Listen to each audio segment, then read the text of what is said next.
ಅಂತ ನನ್ನ ಪ್ರಶ್ನೆ. ಅಲ್ಲ ಅದಕ್ಕೆ ಒಬ್ರಾದ್ಮೇಲೆ ಹಿಂಗೇನೆ ಲೆಕ್ಕ ಕೇಳಲಿಕ್ಕೆ ಬೇಕಾಗಿದ್ದು ಸೌಜನ್ಯ ಅನ್ನೋ ಪ್ಲಾಟ್ಫಾರ್ಮ್ ಅನ್ನೋ ಅನುಮಾನ ಬಂದ್ಬಿಡುತ್ತೆ ಸರ್. ನಾವು ಅದನ್ನ ಹೇಳ್ತಾ ಇಲ್ಲ, ನಾನು ಅದಕ್ಕೂ ಇದಕ್ಕೂ ತಾಳೆ ಮಾಡ್ತಾ ಇಲ್ಲ. ಇದೇ ಸಪರೇಟ್ ಅದೇ ಸಪರೇಟ್. ಸೌಜನ್ಯ ಪ್ರಕರಣವೇ ಯಾರು ಈ ರಾಜ್ಯದ ಜನತೆಯಲ್ಲಿ ಸರ್ಕಾರ ನಡೆಸುವಂತ ಸರ್ಕಾರ ಕೊಡ್ತಾ ಇಲ್ಲ. ಬಡ್ಡಿ ದಂಡೆ ಅಂತ ಇವ್ರು ಹೇಳಿದ್ರು. 1 ಲಕ್ಷಕ್ಕೆ 7,246 ರೂಪಾಯಿ ನಾನು ಬಡ್ಡಿ ಕಟ್ತಾ ಇದ್ದೀನಿ. ಬಡ್ಡಿ ದಂಡೆ ಅಂತ ಎಲ್ಲ ಆಯ್ತು. ಬ್ಯಾಂಕ್ಗಳು ಯಾರು ಕೂಡ ನೇರವಾಗಿ ಹೋದ್ರೆ ನಮ್ ತಲೆ ನುಣ್ಣಿಗೆ ಬಾಚಿಬಿಡ್ತಾರೆ. ಸರ್ಕಾರ ಕೊಡುವಂತದಕ್ಕೆ ಸರ್ಕಾರ ಲೆಕ್ಕ ಇದೆ. ಸರ್ಕಾರ ಕೊಡುವಂತ ದುಡ್ಡಿಗೆ ಲೆಕ್ಕ ಇದೆ. ಲೆಕ್ಕ ಹೇಳ್ತಾ ಇದೀವಿ ಅಷ್ಟೇ. ನೋಡಿ ಕೇಳಿ ಇಲ್ಲಿ ದಯವಿಟ್ಟು ನೀವು ಕರ್ನಾಟಕ ಹೋರಾಟ ಮಾಡ್ತಾರೆ ರಕ್ಷಣಾ ವೇದಿಕೆಯವರು ನೀವು. ಆಮೇಲೆ ಎರಡನೇದು ದುಡ್ಡು ಕೇಳಿದ್ರಲ್ಲ ನೀವು, ದೇವಸ್ಥಾನದ ದುಡ್ಡು ಸರ್ಕಾರ ನಡೆಸ್ತಾ ಇದೆಯಲ್ಲ, ಮುಜಾ ಇಲಾಖೆಯಲ್ಲಿ ಇಟ್ಕೊಂಡು ಕುಕ್ಕೆ ಸುಬ್ರಹ್ಮಣ್ಯ ಅನ್ನ ಹಾಕ್ತಾರೆ. ನೋಡಿದ್ದೀರಾ ಯಾವತ್ತಾದ್ರು ಹೋಗಿ ನೀವು ತಿಂದಿದ್ದೀರಾ? ಅಲ್ಲಿ ನಾವು ಹೋದ್ರೆ 100 ರೂಪಾಯಿ ಹಾಕಿಲ್ಲ ಅಂದ್ರೂ ಕೂಡ ವೀರೇಂದ್ರ ಹೆಗ್ಡೆ ಅವ್ರು ಕೇಳಲ್ಲ. ಇರಿ ಸರ್ 1 ಲಕ್ಷ ರೂಪಾಯಿ. ನನ್ನ ಪ್ರಶ್ನೆ ಕೇಳಿ, ನಾನು ಸಮಾಜದ ಹಿಂದೂ ಸಮುದಾಯದ ಪರವಾಗಿ ನಿಮ್ಮನ್ನು ಪ್ರಶ್ನೆ ಮಾಡ್ತಾ ಇದ್ದೀನಿ. ನೀವು ಮಾತಾಡ್ತಾ ಇರೋದು ಕಷ್ಟನೇ. ಕೇಳಿ ಸರ್. ನಾವು 100 ರೂಪಾಯಿ ಹಾಕಿಲ್ಲ ಅಂದ್ರೂ ಬಂದಿದ್ದೀನಿ. ನಾನು ಹಲವಾರು ಸಾರಿ ಧರ್ಮಸ್ಥಳಕ್ಕೆ ಹೋಗಿ, ನೀನ್ 100 ರೂಪಾಯಿ ಹಾಕಿಲ್ಲ, ನೀನ್ ಊಟ ಹಾಕಲ್ಲ, ನೀನ್ 100 ರೂಪಾಯಿ ಹಾಕಿಲ್ಲ, ಒಂದು ರೂಮ್ ಕೊಡಲ್ಲ, ಲಕ್ಷ ಹಾಕುವಂತ ಯಪ್ಪ ಕೇಳಿಲ್ಲ. ಅಲ್ಲಿ ಬರೋ ದುಡ್ಡನ್ನ ತಗೊಂಡು ಯಾವ್ದಾದ್ರು ಪಾರಿನಲ್ಲಿ ಆತನ ವಂಶ ಉದ್ಧಾರಕ ಮಾಡ್ಕೋಬೋದಿತ್ತು. ಒಂದು ಸರ್ಕಾರ ಬರ್ತದೆ, ಸರ್ಕಾರ ಈಗ ಹಿಂದೂ ಧರ್ಮದ ಒಬ್ಬ ವ್ಯಕ್ತಿ ಹಾಗೂ ಏನು ಜೈನ ಧರ್ಮದ ವ್ಯಕ್ತಿ ಮಾಡ್ಕೊಂಡಿರಲ್ಲ. ಎಲ್ಲಿ ನಾವು ಸಮುದಾಯಕ್ಕೆ ಬಡ್ಡಿ ಅಂತೆಲ್ಲ ಹೇಳಿದ್ರಲ್ಲ, ಅದರಿಂದ ಎಷ್ಟೋ ಸ್ವಸಹಾಯ ಸಂಘದಲ್ಲಿರುವಂತಹ ಮಹಿಳೆಯರು ಉದ್ಧಾರ ಆಗಿರೋದು ಉಂಟು. ಮತ್ತೆ ಅದರಲ್ಲಿರ್ತಕ್ಕಂಥ ಯೋಜನೆಗಳ ಬಗ್ಗೆ ಸ್ವಲ್ಪ ನೀವು ತಿಳ್ಕೊಳ್ಳೋದು ತುಂಬಾ ಮುಖ್ಯ ಆಗುತ್ತೆ ಅಂತ ನಾನು ತಿಳ್ಕೊತೀನಿ. ಯಾಕೆಂದ್ರೆ ನೀವು ಕೇಳಿದ್ರೆ ಹೆಂಗ್ ಬರುತ್ತೆ ಉಂಡಿ ದುಡ್ಡು ಅಂತ, ಏನಂತ ಕೊಡ್ತಾರೆ ಅಂತ. ಅಲ್ಲಿ ಹೇಳ್ಬೇಕು ಅಂದ್ರೆ ಧರ್ಮಸ್ಥಳದಿಂದ ಪ್ರಸಾದ ರೂಪದಲ್ಲಿ ಕೆಲವೊಬ್ಬರಿಗೆ ವಾತ್ಸಲ್ಯ ಕಾರ್ಯಕ್ರಮ ಆಗಿರ್ಬೋದು, ಮಾಶಾಸನ ಕಾರ್ಯಕ್ರಮ ಆಗಿರ್ಬೋದು, ಕೆರೆಗಳ ಅಭಿವೃದ್ಧಿ ಕಾರ್ಯಕ್ರಮಗಳಾಗಿರ್ಬೋದು, ಮುಂತಾದ ಹಲವಾರು ಕಾರ್ಯಕ್ರಮಗಳು ನಾವು ವೀರೇಂದ್ರ ಹೆಗ್ಡೆ ಅವರು ಕೊಟ್ಟರು ಅಂತ ಎಲ್ಲೂ ಅವರು ಸಾಬೀತುಪಡಿಸಿಲ್ಲ ಮತ್ತು ಹೇಳೂ ಇಲ್ಲ. ದೇವರ ಪ್ರಸಾದ ಅಂತ ನಾವು ತಿಳ್ಕೊಂಡು ಅವರು ದೇವರ ಸೇವೆ ರೂಪದಲ್ಲಿ ನಿರ್ಗತಿಕರಿಗಾಗಿರ್ಬೋದು ಮತ್ತೆ ಸ್ವಸಹಾಯ ಸಂಘಗಳೆಲ್ಲ ಏನೆಲ್ಲ ಇದೆ ಅವರಿಗೆ ಮಹಿಳೆಯರ ಉತ್ತೇಜನ ಕಾರ್ಯಕ್ರಮಗಳನ್ನ ಮಾಡಿ ನಮ್ಮ ಮಾಹಿತಿ. ಬಡ್ಡಿ ದಾಂಧೆ ಅಂದ್ರೆ ನಮ್ಗೆಲ್ಲ ತುಂಬಾ ಬೇಸರ ಆಯ್ತು ಸರ್. ಗೊತ್ತಾ, ಬಡ್ಡಿ ದಾಂಧೆ ಮಾಡ್ತಾ ಇಲ್ಲ. ನಾವ್ ಇವಾಗ ಬಂದು ಇಷ್ಟು ಮಾತು ಕೂತಿದೀವಿ ಅಂದ್ರೆ ಅವರೇ ಕಾರಣ. ಯಾಕೆ ಗೊತ್ತಾ, ಕಷ್ಟ ಅಂತ ತಕ್ಷಣ ಏನು ಮಕ್ಕಳಿಗೆ ಸ್ಕಾಲರ್ಶಿಪ್ ಇವಾಗ್ಲೂ ಕೊಡ್ತಾ ಇದ್ದಾರೆ. ಮತ್ತೆ 60 ವರ್ಷ ವಯಸ್ಸಾದವ್ರಿಗೆ ಯಾವ್ದು ದಾಖಲೆ ತಗೊಳ್ತೀರಾ? ತುಂಬಾ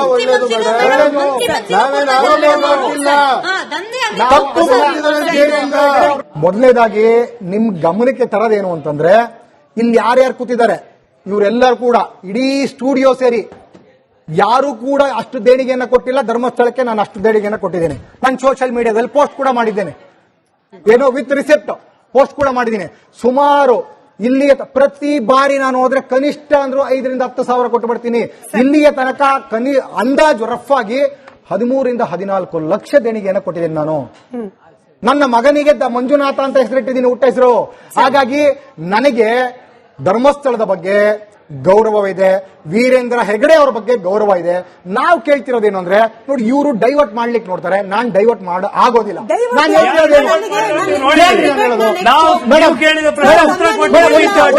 ಈ ಡಿಬೇಟ್ ನ ಮುಂದಿನ ಟಾಪಿಕ್ ಹೋಗ್ತಾ ಇದ್ದೀನಿ. ನೀವು ಡೈವರ್ಟ್ ಅಂದ್ರಿ ಸರ್, ಇದು ಕೇವಲ ಡೈವರ್ಟ್ ಅಲ್ಲ, ಓಪನ್ ವಾರ್ ಆಗೋಯ್ತು. ಸೌಜನ್ಯಗೆ ನ್ಯಾಯ ಬೇಕು ಅಂತ ಪ್ರಾರಂಭವಾಗಿದ್ದು ಧರ್ಮಸ್ಥಳದ ಹುಂಡಿ ಕಾಸು ವರ್ಸಸ್ ಯೂಟ್ಯೂಬರ್ಸ್ ಅನ್ನೋ ರೀತಿಯಲ್ಲಿ ಆಗೋಯ್ತು. ಅದೊಂದು ಜೈನರು ನಡೆಸ್ತಾ ಇರುವಂತಹ ಮಂದಿರ, ಹೀಗಾಗಿ ಹಿಂದೂ ದೇವಸ್ಥಾನವನ್ನ ಜೈನರ ಕಪಿಮುಷ್ಟಿಯಿಂದ ಆಚೆ ತೆಕ್ಕೋಬೇಕು. ಇದಿಷ್ಟಕ್ಕೆ ಮಾತ್ರ ನಿಲ್ಲಿಲ್ಲ. ಮನುವಾದಿಗಳು ಧರ್ಮಾಧಿಕಾರಿಗಳಾದ ವೀರೇಂದ್ರ ಹೆಗಡೆ ಅವರ ಹತ್ರ ಎಷ್ಟು ಒಡವೆ ಇದೆ ಗೊತ್ತಾ? ಹೇಳಿದ್ಯಾರು? ಸುಭಾಷಿಣಿ ಅಲಿ. ಫ್ರೀಡಂ ಪಾರ್ಕ್ ನಲ್ಲಿ ನಡೀತಾ ಇದ್ದ ಸೌಜನ್ಯ ಪರ ಹೋರಾಟದಲ್ಲಿ ವಸಂತ ಗಿಳಿಯಾರವರೇ, ಬೇಕಾಗಿರೋದು ಒಬ್ಬ ಹೆಣ್ಣು ಮಗಳಿಗೆ ನ್ಯಾಯ. ಈ ಕ್ಷಣಕ್ಕೂ ಕೂಡ 13ನೇ ವರ್ಷದಲ್ಲಿ ನಿಂತ್ಕೊಂಡು ಮಾತನಾಡ್ತಿದ್ದೀವಿ ಸೌಜನ್ಯ ನ್ಯಾಯ ಕೊಡಿ ಅಂತ ಹೇಳಿ. ಇದನ್ನ ಮಾತನಾಡ್ತಾ ಇರ್ಬೇಕಾದ್ರೆ ಈ ಹುಂಡಿ ಕಾಸಿನ ಲೆಕ್ಕ, ಮನುವಾದ, ಧರ್ಮಾಧಿಕಾರಿಗಳ ಒಡವೆ ಇದೆಲ್ಲ ಯಾಕೆ ಬೇಕು ಅಂತ. ಮೇಡಮ್, ಯಾವ ಮಸೀದಿಯಲ್ಲೋ ಯಾವ್ದು ಚರ್ಚ್ನಲ್ಲೋ ಇವರೇನು ಲೆಕ್ಕ ಕೇಳಕ್ ಹೋಗಲ್ಲ, ಧರ್ಮಸ್ಥಳದಲ್ಲಿ ಕೇಳ್ತಾರೆ. ಮೇಡಮ್, ಸುಭಾಷಿಣಿ ಮುಜಾಫರ್ ಅಲಿ ಅವರು ಬಂದು ಧರ್ಮಸ್ಥಳದ ಸೌಜನ್ಯ ಮ್ಯಾಟರ್ ಬಗ್ಗೆ ಮಾತಾಡೋದಕ್ಕಂತ ಬಂದು ಧರ್ಮಸ್ಥಳದ ಧರ್ಮಾಧಿಕಾರಿಗಳ ಕುಟುಂಬವನ್ನ ಮತ್ತೆ ಧರ್ಮಸ್ಥಳವನ್ನ ಟಾರ್ಗೆಟ್ ಮಾಡ್ತಾರೆ. ಇವರು ಲಾಗಾಯತಿನಿಂದಲೂ ಮಾಡ್ಕೊಂಡು ಬಂದಿದ್ದು ಅದನ್ನೇ. ಇವ್ರ ಉದ್ದೇಶವೇ ಟಾರ್ಗೆಟ್ ಧರ್ಮಸ್ಥಳ. ಇದು ಕ್ರಿಸ್ಟಲ್ ಕ್ಲಿಯರ್. ಮತ್ತೆ ಬಡ್ಡಿ, ಅದು ಧರ್ಮಸ್ಥಳದ ದೇವಸ್ಥಾನದ ಹುಂಡಿ ಹಣ ಕೊಡೋದಲ್ಲ, ಬ್ಯಾಂಕ್ ಥ್ರೂ ಬಡವರಿಗೆ ನೇರವಾಗಿ ಕೊಡಿಸೋದು. ಈ ಧರ್ಮಸ್ಥಳದ ಏನು SKIDP ಅವರು ಏಜೆಂಟ್ ಆಗಿ ಮಾಡ್ತಿರುವಂತ ಕೆಲಸ. ಅದರಲ್ಲಿ ಬಂದಿರುವಂತಹ ಹಣವನ್ನ ಆ 32,000 ಜನ ಏನು ಕೆಲಸ ಮಾಡ್ತಾ ಇದ್ದಾರೆ ಎಲ್ಲವೂ ಪಿನ್ ಟು ಪಿನ್ ಲೆಕ್ಕ ಇದೆ. ಯಾವನೊಬ್ಬ ಕೇಳ್ತಾನೆ ಲೆಕ್ಕ ಕೊಡೋಣ, ನಾನೇ ಕೊಡ್ತೀನಿ ಲೆಕ್ಕ. ಕೊಡೋದು ಎಲ್ಲ ಆಡಿಟ್ ಆಗುತ್ತೆ, ಸಾವಿರಾರು ಕೋಟಿ ಆಡಿಟ್ ಆಗುತ್ತೆ. ಸರ್ಕಾರ ಕೊಟ್ಟಿದ್ದಾರಾ? ಸರ್ಕಾರ ಲೆಕ್ಕ ಕೇಳಿದೆ, ಸರ್ಕಾರಕ್ಕೆ ಲೆಕ್ಕ ಕೊಟ್ಟಿಲ್ಲ ಅನ್ನೋದಕ್ಕೆ ನಾವು ತಕರಾರು ಮಾಡ್ತಿರೋದು. ಡಾಕ್ಯುಮೆಂಟ್ ಕೊಡ್ತೀನಿ. ಇಲ್ಲ ಇದೆ, ಡಾಕ್ಯುಮೆಂಟ್ ಕೊಡ್ತೀನಿ. ಧರ್ಮಸ್ಥಳದಿಂದ ನೀವು ಒಂದು 10 ವರ್ಷದ ಹಿಂದಿನ ದಾಖಲೆ ಕೇಳಿ. 10 ರೂಪಾಯಿ ಕೊಟ್ಟಿದ್ದಿದ್ರು ಅದು ಟ್ರಸ್ಟ್, ಅದರ ಎಲ್ಲಾ ಲೆಕ್ಕ ಪಿನ್ ಟು ಪಿನ್ ಲೆಕ್ಕ. ಅವರೇ ನೋಡಿ, ಇದೊಂದು purely rape and murder case ಅಂದಾಗ ಅದು ಕಾನೂನಾತ್ಮಕವಾಗಿ solve ಆಗಬೇಕಾಗಿರೋ case.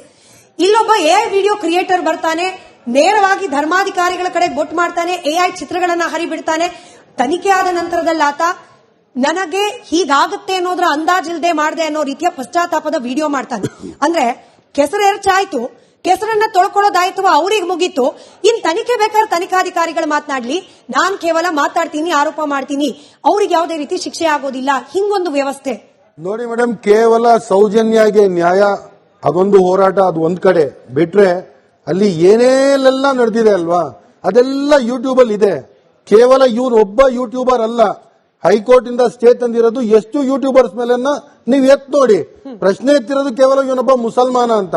It is business. Open ಆಗಿ ಹೇಳ್ತೀನಿ, ಅವ್ರೇನು ನ್ಯಾಯಕ್ಕಾಗಿ ಹೋರಾಟ ಮಾಡ್ತಿಲ್ಲ, ಅವ್ರೇನು ಸೌಜನ್ಯಕ್ಕೆ ನ್ಯಾಯ ಸಿಗ್ಬೇಕು ಅಂತ ಮಾಡಿಲ್ಲ. ಯೂಟ್ಯೂಬ್ ಅಲ್ಲಿ ಅವ್ರು ಬಂದು ಮುಂದೆ ಹೇಳ್ತಾರಲ್ಲ, that is for likes, views. ಅಷ್ಟು ಜಾಸ್ತಿ ಲೈಕ್ಸ್ ವ್ಯೂಸ್ ಬಂದ್ರೆ ಅವ್ನ್ ಮನೆ ನಡೀತದೆ. ಹೋರಾಟ ಮಾಡೋರು ಹೋರಾಟ ಮಾಡ್ತಾರೆ, ಯೂಟ್ಯೂಬ್ ಯಾಕೆ ಮಾಡ್ತಾರೆ? ಅದೊಂದೇ ಟಾಪಿಕ್ ಅಲ್ಲಿ ಮಾಡ್ತಿದಾರಾ? ಪ್ರತಿಯೊಂದು ಹೋರಾಟಕ್ಕೋಸ್ಕರ ಮಾಡ್ತಾರೆ. ಮಾಧ್ಯಮವೂ ಕೂಡ my stand is very clear. Sameer MD ಬಗ್ಗೆ ಅವ್ರು ಮಾಡ್ತಿರೋದೊಂದು ಬಿಸ್ನೆಸ್, ಅವ್ರು ಮಾಡ್ತಿರೋದು ದಂಧೆ. ಓಪನ್ ಆಗಿ ಹೇಳ್ತೀನಿ, ದಟ್ ಈಸ್ ಬಿಸ್ನೆಸ್. ಅದೇನು ನ್ಯಾಯಕ್ಕೋಸ್ಕರ ನನಗೆ ನ್ಯಾಯ ಬೇಕು ಅಂತ ಅವನು ಹೋರಾಟಕ್ಕೋಸ್ಕರ ಬಂದವನಲ್ಲ, ಹೋರಾಟಕ್ಕೋಸ್ಕರ ಮಾತಾಡಿದವನಲ್ಲ. ಅವನಿಗಿಂತ ಮುಂಚೆ ನಾನು ಹೋರಾಟ ಮಾಡಿದ್ದೀನಿ. ಚೀಫ್ ಮಿನಿಸ್ಟರ್ ಮೆಮೊಂಡರಂ ಕೊಟ್ಟಿರೋದು ನಿಮ್ಮ ಹತ್ರ ಕಾಪಿ ಇದೆ. 22 ಏಪ್ರಿಲ್ ಇದು ಸೆಪ್ಟೆಂಬರ್ 22 ಸೆಪ್ಟೆಂಬರ್ 2022 ಬಿಫೋರ್ ವರ್ಡಿಕ್ಟ್ ನಮ್ಮ ಚೀಫ್ ಜಸ್ಟಿಸ್ ಇದ್ದೇಳಿದ್ರಲ್ಲ, ಆವಾಗ್ಲೂ ನಾನು ಹೋಗ್ಬಿಟ್ಟು ಕೇಳಿದ್ದೀನಿ, ಅಟ್ಲೀಸ್ಟ್ ಸಂತೋಷ್ ರಾವ್ ಬಿಡುಗಡೆ ಆದ್ನಲ್ಲ ಅವ್ನಿಗೆ ಪರಿಹಾರ ಕೊಡಿ ಅಂತಾನು ಕೇಳಿದ್ದೀನಿ. ಬಿಸ್ನೆಸ್ಗೋಸ್ಕರ ಮಾಡ್ತಾರೆ. ಅವರನ್ನ ಮಾತನ್ನ ಎತ್ಕೊಂಡು, ಅವರ ಸಮುದಾಯವನ್ನ ಎತ್ಕೊಂಡು, ಈ ಕಡೆ ಇರುವ ಒಂದು ಕಂಪ್ಲೀಟ್ ಸಮುದಾಯದ ಮೇಲೆ ನಾವು ಧರ್ಮಸ್ಥಳದ ಮೇಲೆ ಕೆಟ್ಟ ಹೆಸರು ತರಕ್ಕೆ ಮುಸಲ್ಮಾನ ಅನ್ನೋದು ಸರಾಸರಿ ತಪ್ಪಾಗುತ್ತೆ. ನಮಗೂ ಗೌರವ ಇದೆ, ಧರ್ಮಸ್ಥಳದ ಮೇಲೆ ನಮಗೆ ಒಳ್ಳೆ ಅಭಿಪ್ರಾಯ ಇದೆ.